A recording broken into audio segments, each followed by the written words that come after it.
Hi hello வணக்கம் friends. என்னுடைய வாய்ஸ்ல நீங்க வெப் சீரிஸ் கேட்டு ரொம்ப நாளா இருக்கும். ஐ எம் எக்ஸ்ட்ரீம்லி சாரி, நான் கொஞ்சம் பிஸி ஆயிட்டேன். இப்போ உங்களை மறுபடியும் மீட் பண்ணும்போது ஒரு ஸ்பெஷல் எபிசோடோட மீட் பண்ண வேணாமா? அதுக்காக நான் எடுத்துட்டு வந்திருக்கிற சீரீஸ் தான் rivers with me. Rivers with மீல 2 எபிசோட் ரிலீஸ் ஆயிருக்கு. இது நீங்க யூடியூப்ல தேடி பார்த்தா கிடைக்காது. ஸோ நான் எக்ஸ்பிளைன் பண்றேன். என்னால முடிஞ்ச வரைக்கும் ஸ்டோரி சொல்றேன். ஏதாவது தப்பு இருந்ததுன்னா சொல்லுங்க, திருத்திக்கலாம். எபிசோட் 1லயே பார்த்தோம்னா, ஒரு பொண்ணு கிளியோன்னு சொல்லிட்டு அவ மனசுக்குள்ளேயே பேசிக்கிறா. என்ன பேசுறான்னு சொல்லி பார்த்தோம்னா, நம்ம எல்லாருடைய மனசுக்குள்ளேயும் சின்ன வயசுல இருந்தே ஒரு சாங் ஓடிக்கிட்டே இருக்கும். அந்த சாங்ல உள்ள மீனிங் என்னங்கிறது நமக்கு அப்ப புரியாது. ஆனா உண்மையிலேயே அந்த சாங் எதை மீன் பண்ணும்னா, நம்ம மனசுக்கு ரொம்ப பிடிச்சவங்களையும் நம்ம வாழ்க்கையில நம்மளால மறக்கவே முடியாதவங்களையும் ஞாபகப்படுத்துறதுதான் அந்த சாங் இருக்கும். அந்த மாதிரி எனக்கும் ஒரு சாங் இருக்கு. அந்த சாங்க நானே எழுதினேன்னு சொன்னா நீங்க நம்புவீங்களா? 7 வருஷத்துக்கு முன்னாடியே அந்த பாட்டை நான் எழுதிட்டேன். அந்த பாட்டுல இருக்கிறது யாருங்கிறத நான் இப்பதான் கண்டுபிடிச்சேன். நான் எதுக்காக வாழ்ந்துகிட்டு இருக்கேங்கிறதையும் நான் இப்பதான் கண்டுபிடிச்சேன். எல்லாமே எனக்கு இப்பதான் தெரிய ஆரம்பிச்சது. அப்படின்னு சொல்லிட்டு ஒரு பொண்ணு ஸ்டேஜ் கிட்ட போயிட்டு பாடுறாங்க ரொம்ப நேரம் பாடிக்கிட்டே இருக்காங்க. அப்படியே அந்த ஷார்ட்டை கட் பண்ணாங்கன்னா அடுத்தது பாஸ்டுக்கு தான் போகுது. அவங்க 7 வருஷத்துக்கு முன்னாடி சொன்னாங்க இல்லையா, அதுக்கு தான் போகுது. பாஸ்ட்ல பாத்தீங்கன்னா கிளியோவும் அவங்களுடைய ஃப்ரெண்டும் உட்காந்து பேசிட்டு இருக்காங்க. நீ எப்படி இந்த அளவுக்கு பாடுற, ரொம்பவே ஆசமா இருக்கு, அதை கேட்கும் போது மனசுக்குள்ள ஏதோ பண்ணுது. இந்த மாதிரி ஒரு சாங்க நீ எழுதி சும்மா எதுக்கு வச்சிருக்க, சும்மா வீடியோ எடுத்து எதுக்கு வச்சிருக்க, சின்ன பிள்ளைங்க மாதிரி, இதெல்லாம் இங்க இருக்க வேண்டிய வீடியோவே கிடையாது, அப்படி இப்படின்னு சொல்லி ரொம்பவே தன்னுடைய ஃப்ரெண்ட புகழ்ந்துகிட்டே இருக்காங்க. கிளியோவும் அதெல்லாம் கேட்டுட்டு, இல்ல நீ சொல்ற அளவுக்குலாம் நான் ஒண்ணும் கிடையாது, நான் என்ன அந்த அளவுக்கு நல்லா பாடுறேன்னு சொல்லிட்டு இவங்களும் சொல்றாங்க. பட் அவங்க ஃப்ரெண்டு விடல. உன் பாட்டுல என்ன இருக்கு, நீ என்ன சொல்ல வர, அதை பத்தி கொஞ்சம் சொல்லுன்னு சொல்லி கேட்கும் போது, தெரியல, நான் மோஸ்ட்லி சேட் சாங்ஸ் தான் எழுதுறேன், அந்த சேட் சாங்ஸ்ல என்ன இருக்குங்கிறதெல்லாம் எனக்கு சொல்ல தெரியல. பட் நான் தனியா உட்காந்து என்னுடைய வாழ்க்கையை பத்தி யோசிக்கும் போது இந்த மாதிரி சாங்ஸ் தான் எனக்கு எழுத வருது. அந்த சாங்ஸ்ல உள்ள லிரிக்ஸ் ஏன் இப்படி இருக்குன்னு கூட எனக்கு தெரியாது. ஆனா அந்த லைன்ஸ்லாம் எனக்கு ரொம்ப பிடிக்கும், அதனாலதான் எழுதியிருக்கேன். இதை நான் யாரையும் நினைச்சு எழுதலன்னு சொல்லி கிளியோ சொல்றாங்க. அதுக்கு அவங்க ஃப்ரெண்ட்ஸ் எல்லாத்தையும் கேட்டுட்டு, இந்த சாங்கை நம்ம இப்படியே விடக்கூடாதுன்னு சொல்லி, சரிவா நம்ம யூடியூப்ல அப்லோட் பண்ணலாம்னு சொல்லி அவங்க போனை பிடுங்குறாங்க. பட் கிளியோ அதுக்கு ஒத்துக்கல. இந்த சாங்லாம் யூடியூப்ல போட வேணாம், ஏன்னா அவங்க சாங் மேல அவங்களுக்கே நம்பிக்கை இல்லை. பட் அதை கேட்கறவங்க எல்லாருக்குமே அந்த சாங் ரொம்பவே பிடிச்சிருக்கு. அதனாலதான் அவங்களும் இந்த சாங்கை அப்லோட் பண்ணணும்னு சொல்லி ரொம்பவே ஃபோர்ஸ் பண்றாங்க. 2 பேரும் மாத்தி மாத்தி சண்டை போட்டுக்கிறாங்க. இருந்தாலும் அவங்க ஃப்ரெண்டு ஒரு வழியா அந்த சாங்கை அப்லோட் பண்ணிடுறாங்க. அப்லோட் பண்ணதுக்கு அப்புறம் கிளியோ கோவப்படுறாங்க. ஏன் நீ அப்லோட் பண்ண, நான் உன்னை அப்லோட் பண்ண சொன்னா, இதெல்லாம் ஒரு சாங்கான்னு சொல்லிட்டு அவங்களுக்கு கொஞ்சம் ஷையா ஃபீல் ஆகுது. இருந்தாலும் அப்லோட் ஆயிடுச்சு. அந்த நேரம் ஒரு போன் ரிங் ஆகுது. யாருன்னு பார்த்தா அவங்க அம்மா தான். சீக்கிரம் வீட்டுக்கு வா, உனக்காக அப்பா வெயிட் பண்றாங்கன்னு சொல்லி வருது. என்னுடைய டைம் முடிஞ்சிருச்சு, நான் இந்த இடத்த விட்டு கிளம்புறேன்னு சொல்லி ஃப்ரெண்டுக்கு பாய் பாய் சொல்லிட்டு அந்த இடத்த விட்டு கிளம்புறாங்க. போகும்போது பாத்தீங்கன்னா லிஃப்ட்ல தான் போறாங்க. லிஃப்ட் ஓபன் பண்ணிட்டு உள்ள போனதுக்கு அப்புறம் இன்னொரு ஆள் வராரு. ஒரு மாதிரி ஸ்ட்ரேஞ்சா ஃபீல் ஆகுது அவரை பார்த்தா. என்னன்னு தெரியல, இவங்கள பார்த்ததுமே அவங்க லிஃப்ட்டுக்குள்ள போகாம வெளில போயிடுறாரு. இவங்களும் என்னடா இது கொஞ்சம் ஸ்ட்ரேஞ்சா ஃபீல் ஆகுது, என்னவா இருக்கும்னு சொல்லிட்டு கம்முன்னு போறாங்க. வெளில வந்ததுக்கு அப்புறம் அவங்க வீட்ல இருந்து கால் வருது. ஆல்ரெடி அம்மா மெசேஜ் பண்ணியிருந்தாங்க, இப்போ காலே பண்ணிட்டாங்க. கால் பண்ணி, எங்கம்மா இருக்கு, அப்பா உனக்காக சாப்பிடாம வெயிட் பண்ணிட்டு இருக்காங்க, சீக்கிரம் வா சேர்ந்து சாப்பிடலாம்னு சொல்றாங்க. தோ வந்துட்டு இருக்கம்மான்னு சொல்லிட்டு இப்பதான் அவங்க ஸ்டெப்ஸை விட்டு இறங்குறாங்க. இருந்தாலும் தோ வந்துட்டு இருக்குன்னு சொல்லிட்டு சொல்றாங்க. இவங்க அப்லோட் பண்ண அந்த சாங்கை கேட்டுக்கிட்டு எங்க போனாலும் இவங்களுக்கு சாங் தான் எல்லாமே. அந்த சாங்கை கேட்டுக்கிட்டே அப்படியே நடந்து வந்துகிட்டு இருக்காங்க. அப்போ சிக்னல் போகுது. சிக்னலை சரியா பார்க்காம இவங்க போனையே பார்த்துக்கிட்டு சாங்கை கேட்டுக்கிட்டே நடந்து வந்ததுனால என்ன ஆகுதுன்னு பார்த்தீங்கன்னா, அவங்க சரியா கவனிக்காம வந்ததுனால ஒரு கார் வந்து அவங்கள அடிச்சிருது. அடிச்சு தூக்குனதும் அவங்க பறந்து போய் விழுந்துடுறாங்க. அதுக்கப்புறம் ஓப்பன் பண்ணா ஹாஸ்பிட்டல் தான். ஹாஸ்பிட்டல்ல அவங்க படுத்திருக்காங்க. ரொம்பவே சீரியஸான கண்டிஷன்ல. அவங்க அப்பா, அம்மா டாக்டர் கூட டிஸ்கஸ் பண்ணிட்டு இருக்காங்க. டாக்டர் என்ன சொல்றாங்கன்னா, கை ரொம்பவே கிரஷ் ஆயிடுச்சு. ரொம்பவே தூள் தூளா நொறுங்கிடுச்சு. ஸோ அதான் எங்களால அத மட்டும் ரிகவர் பண்ண முடியலன்னு சொல்றாங்க. ரொம்பவே ஸ்ட்ரேஞ்சான ஃபீலிங்கா இருக்கு அந்த பொண்ணுக்கு. இப்பதான் அவங்க கண்ணு முழிக்கிறாங்க. லைட்டா கண்ணு முழிச்சு பார்த்தா, அவங்க ஃப்ரெண்டு ஒருத்தவங்க வீட்லேருந்து கிளம்புனாங்க இல்லையா? அந்த ஃப்ரெண்டும் இன்னொரு பாய் ஃப்ரெண்டும் இருக்காங்க. அவங்க 2 பேரும் தான் அங்க ரூம்ல இருக்காங்க.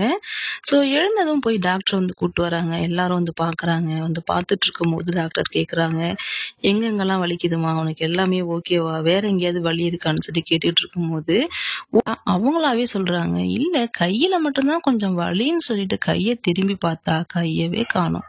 ஆமாங்க. ரைட் ஹேண்டே பாதி கட் பண்ணியிருப்பாங்க. அந்த முட்டிக்கு மேல வரைக்கும் ஃபுல்லா கட் பண்ணி எடுத்திருப்பாங்க. ஏன்னா, அது வரைக்கும் அந்த வண்டிக்குள்ள போயிட்டு நல்லா சிக்கியிருந்திருக்கும். அதனால அதோட கட் பண்ணி எடுத்துட்டாங்க. இப்போ அந்த பொண்ணுக்கு இந்த உலகமே முடிஞ்சு போன மாரி இருக்கு. கடந்து கத்துன்னு கத்துறாங்க. அப்படி கத்துறாங்க. என்னால முடியல. எனக்கு வலி தாங்கல. இந்த மாரி ஒரு சிச்சுவேஷன்ல என்ன எதுக்கு வச்சிருக்கீங்க? என்ன கொன்னுருக்கலாமே! அப்படி இப்படின்னு சொல்லிட்டு கடந்து கத்துறாங்க. அதனால இதுக்கப்புறம் வாழ்க்கையே முடிஞ்சு போயிட்டுன்னு சொல்லிட்டு அந்த பொண்ணு கடந்து கத்துது. அந்த நேரத்துலயே அவங்க அப்பா என்னன்னு சொல்லி டென்ஷன் ஆகுறாருன்னா, நான் சொன்னத கேட்காம நீ போனால உனக்கு நல்லா வேணும்டிங்கிறாரு. ரொம்பவே குரூயலான ஒரு டாடி தான் அந்த பொண்ணுக்கு கிடைச்சிருப்பாங்க. அந்த பொண்ணுடைய வாழ்க்கை வேணா ஒரு பணக்கார வாழ்க்கையா இருக்கலாமே தவிர, ஒரு சந்தோஷமான வாழ்க்கையா என்னைக்குமே இருந்ததில்ல. அந்த மாரி ஒரு சிச்சுவேஷன்ல இந்த மாரி ஒரு விஷயம் நடந்து போச்சு. அவங்க அப்பா ஒரு பக்கம் திட்டாருன்னு சொல்லிட்டு, ஃபர்ஸ்ட் அவங்க அப்பாவ பிடிச்சு அவங்க அம்மா வெளில கூட்டு வந்துடுறாங்க. வெளியில கூட்டு வந்து அட்வைஸ் பண்றாங்க. அவளே இந்த மாரி ஒரு சிச்சுவேஷன்ல இருக்கா. அவள போய் எப்படி திட்ட மனசு வருது? இப்ப நம்ம தான் அவளுக்கு சொல்லி புரிய வைக்கணும். என்ன பண்ணிட்டு இருக்கீங்கன்னு சொல்லி கேட்கும்போது, நம்ம பேச்ச கேட்காம பண்ணல அவளுக்கு வேணும்னு தான் மறுபடியும் சொல்றாரு. இப்படியே ஒரு வழியா கத்தி முடிச்சிடுறாங்க. அதுக்கப்புறம் நைட் காட்டுறாங்க. நைட்டு பார்த்தா, இப்ப எத்தன பேர் இங்க நின்னுட்டு இருந்தாங்களோ, ஒருத்தங்கள கூட நைட்டு காணோம். யாருமே அங்க இல்ல. சரி யாரும் இல்லன்னு சொல்லிட்டு அவங்களே எழுந்து தண்ணி குடிக்க ட்ரை பண்றாங்க. பட் முடியல. ஏன்னா அந்த ரைட் சைடு ஹேண்ட் தான் இல்ல இல்லையா? ஸோ அதனால அவங்களால ஒண்ணுமே செய்ய முடியல. அப்போதான் அந்த இடத்துக்கு ஒரு தேவதை வராங்க. இந்த பொண்ணு தான் இவங்க லைஃப்ல எல்லாத்தையுமே மாத்த போறாங்க. அப்போனா இவங்க லைஃபையே இவங்க தான் குடுக்க போறாங்க அப்படிங்கிறது அப்போதைக்கு கிளியோவுக்கு தெரியாது. யார் அதுன்னு பார்த்தா அது ஒரு டாக்டர் தான். அவங்க தான் டோமேசாங்கிற ஒரு டாக்டர். உங்கள ஃபர்ஸ்ட் டைம் அப்பதான் இந்த பொண்ணு பாக்குறாங்க. பார்த்ததுமே ஒரு ஸ்ட்ரேஞ்ச் ஃபீலிங் வருது. 2 பேரும் மாத்தி மாத்தி பாத்துக்கிறாங்க. இவங்க வந்து, "உனக்கு தண்ணி தானே வேணும், நான் எடுத்து தரேன்னு" சொல்லிட்டு எடுத்து குடுத்துட்டு, "உனக்கு வேற என்னென்ன ஃபீல் ஆகுது? வேற எங்க வலிக்குது? எல்லாத்தையும் எனக்கு தெளிவா சொல்லு" அப்படின்னு சொல்லி கேட்கும்போது அவங்களும் சொல்றாங்க. இருந்தாலும் எப்பவுமே ஒரு குழப்பமான மனநிலையிலேயே கிளியோ இருக்காங்க. ஏன்னா அவங்க கை திடீர்னு போனத அவங்களால தாங்கிக்க முடியல. ஒரு மிரர் எடுத்துட்டு வந்து ஒரு ஃபுல் சைஸ் மிரர் எடுத்துட்டு வந்து கண்ண மூடுன்னு சொல்லிட்டு மிரர் எடுத்துட்டு வந்து காட்டுறாங்க. காட்டிட்டு எப்ப ஐஸ் ஓபன் பண்ணுன்னு சொல்லும்போது பார்த்தது இவங்களுக்கு ஷாக் ஆயிடுது. ஏன்னா கை இல்லாதத தடவை அவங்க பாக்குறாங்க. பார்த்துட்டு இப்ப நான் அழுத்துறேன் எங்கெங்க வலிக்குதுன்னு சொல்லிட்டு கையை அழுத்து காட்டுறாங்க. காட்டும் போது அந்த முனையில தான் ரொம்ப பெயின் இருக்குன்னு சொல்றாங்க. சரி நான் அதை இன்ஃபார்ம் பண்றேன். அதுக்கான டேப்லெட்ஸ் கொடுக்குறேன்னு சொல்றாங்க. சொல்லிட்டு அப்படியே ஒரு அட்வைஸையும் போடுறாங்க. ஏன் அட்வைஸ் பண்றாங்கன்னா, இந்த உலகம் ரொம்பவே மோசமானது. 2 கை 2 கால் இருக்கிறவங்களுக்கு இது ரொம்ப மோசமான உலகம். இப்போ உனக்கு திடீர்னு கை போயிடுச்சு. அத நினைச்சு நீ ரொம்ப ஃபீல் பண்ணி உடைஞ்சு அழுதுகிட்டு இருக்காத. அத வச்சுக்கிட்டு இந்த உலகத்துல எப்படி வாழ முடியும்னு பாரு அப்படின்னு சொல்லி ஒரு அட்வைஸ் பண்றாங்க. அப்போ ஓரளவு இந்த பொண்ணு கொஞ்சம் தெளிவாகுது. மறுநாள் காலைல விடிஞ்சிருது. எல்லா பேஷண்ட்டையும் பாக்குறதுக்கு அவங்க வீட்ல இருந்து ஆட்கள் வந்திருக்காங்க. வந்து பார்த்துட்டு ஃபுட்டுலாம் குடுத்துட்டு ஊட்டி தான் விடுறாங்க எல்லார் வீட்லேருந்து வந்து. ஆனா இந்த பொண்ணு மட்டும் தனியா உட்காந்துருக்கு. ஏற்கனவே தனியாயிட்டோமோன்னு ஒரு ஃபீலிங் இருக்கு அந்த பொண்ணுக்கு. ஆறுதல் சொல்லக்கூட அங்க யாரும் இல்ல. அன்னைக்கு வந்த ஃப்ரெண்ட்ஸுமே சரி, ஃபேமிலி மெம்பர்ஸுமே சரி, யாருமே வரல. அந்த பொண்ணுக்கு உலகமே இடிஞ்சா மாரி இருக்கு. சரி அவங்களா வரலன்னா பரவாயில்ல. நம்ம ஃபோன் பண்ணி கேட்போம்னு சொல்லிட்டு அவங்க அம்மாவுக்கு ஃபோன் பண்ணி, "என்னம்மா எப்ப வரீங்க? நான் சாப்பிட்டுட்டு இருக்கேன். எனக்கு பசிக்கல இருந்தாலும் நான் சாப்பிட்டுட்டு இருக்கேன்னு" சொல்றாங்க. "அப்பல்லாம் சொல்லக்கூடாதும்மா, சாப்பிடு" அப்படின்னு சொல்றாங்களே தவிர, நான் வரேன்னு ஒரு வார்த்தை சொல்லல. மறுபடியும் கேட்கறாங்க வரியாம்மான்னு. "இல்ல, தம்பியோட ஸ்கூலுக்கு நாங்க போறோம்" அப்பா போறாங்க. ஸோ நான் தான் ஷாப்பை பார்த்துக்கணும். இன்னைக்கு நீனே அட்ஜஸ்ட் பண்ணிக்கோன்னு சொல்றாங்க. அதுவும் நாள் தான் ஆக்சிடென்டே ஆகியிருக்கு. மறுநாளே தனியா விட்டுட்டு நீயே பார்த்துக்கோன்னு சொல்றாங்க. இந்த விஷயத்த கிளியோவால சுத்தமா தாங்கிக்கவே முடியல. ஒரு நாளைக்கு ஒரு பொண்ணுக்கு எத்தனை ஷாக்கு தான் கொடுக்கறது சொல்லுங்க. ஒரே நாள்ல கை போயிட்டு கூட இருக்கிறதுக்கு ஆள் ஒருத்தவங்க கூட இல்ல. தனிமரமா தனியா உட்கார்ந்துட்டு இருக்காங்க. அவங்களுக்கு என்ன பண்றதுன்னே தெரியல. தாங்கிக்க முடியாத கிளியோ என்ன பண்றாங்கன்னா, கொஞ்சம் கொஞ்சமா அந்த ஹாஸ்பிட்டல்ல இருந்து நடந்து போறாங்க. எங்கடா நடந்து போறாங்கன்னு சொல்லி நம்ம அப்படியே ஷார்ப்பா பார்த்துட்டு இருக்கும்போது தான் தெரியுது. இந்த மாதிரி ஒரு உலகத்துல நம்ம வாழவே கூடாதுன்னு சொல்லி மாடிப்படியே ஏறுறாங்க. ஏறி போய் அந்த காம்பவுண்ட் சுவர் மாதிரி இருக்கு. அது மேல நின்னுகிட்டு இருக்காங்க. அந்த நேரம் அந்த வாட்ச்மேன் அது கரெக்டா கேமராவில் பார்த்துடுறாரு, சிசிடிவியில. பார்த்ததும் எல்லாருக்கும் இன்ஃபார்ம் பண்ணி விசில் அடிச்சு அந்த இடத்துக்கு வர சொல்றாரு. எல்லாரும் வந்து கீழே இறங்குமான்னு சொல்லி கத்திட்டு இருக்காங்க. பட் அதை இவங்க கேட்குற மாதிரி இல்லை. யாரும் என்னை தடுக்காதீங்க, தயவு செய்து எல்லாரும் இங்க இருந்து போங்க. உலகமே எனக்கு வெறுத்து போயிடுச்சு. எனக்குன்னு இந்த உலகத்துல ஒருத்தவங்க கூட இல்ல. அப்புறம் எதுக்காக நான் உயிர் வாழணும்? அதுவும் இந்த உடஞ்ச ஒரு கையை வச்சுட்டு நான் எதுக்காக உயிர் வாழணும்னு சொல்லி ரொம்பவே உருக்கமா பேசுறாங்க. அந்த இடத்துக்கு அந்த டாக்டர் மறுபடியும் தெய்வம் மாதிரி வராங்க. வந்து ரொம்பவே ஆறுதலா சொல்றாங்க. ஒரு அம்மா சொல்ல வேண்டிய வார்த்தையெல்லாம் இவங்க ஆறுதலா சொல்றாங்க. லியோ, உன்னை பத்தி எனக்கு நல்லா தெரியும். என்ன உனக்கு தெரியாது? என்ன உனக்கு ஒரு டாக்டரா தான் தெரியும்.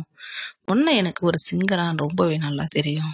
தெரியுமா, தினமும் காலையில எழுந்ததும் உன்னுடைய பாட்டை தான் நான் சங்கீதமா கேட்கிறேன். இந்த மாதிரி ஒரு மோட்டிவேஷனல் சாங்கை நான் கேட்டதே கிடையாது. அதை கேட்கும் போது எனக்கு எப்படி இருக்கும் தெரியுமா? ஒரு நாளைக்கு ஒர்க் பண்ற வேலைய 2 நாளைக்கு சேர்த்து ஒர்க் பண்ற மாதிரி அந்த அளவுக்கு எனக்கு எனர்ஜி கொடுக்குது. உன்னுடைய பாட்டால நீ மத்தவங்க எல்லாம் சந்தோஷப்படுத்திக்கிட்டு இருக்க. அது உனக்கு தெரியுமா தெரியாதா? பொறுத்த வரைக்கும் நீ பாடுறது உன்னோட முடிஞ்சு போச்சு. ஆனா இந்த உலகத்துல உள்ள நிறைய பொண்ணுங்க உன்னுடைய பாட்டை கேட்டு சந்தோஷப்பட்டுக்கிட்டு இருக்காங்க. வாழ்க்கை இப்படி ஆயிடுச்சுன்னு நீ நரகத்துல விழுந்துட்டியன்னு இப்ப அவங்களுடைய சிரிப்பெல்லாம் நீ எடுக்க போறியா? ஏன் அவங்கள சிரிக்க வைக்க கூடாது உன்னுடைய பாட்டு மூலியமா?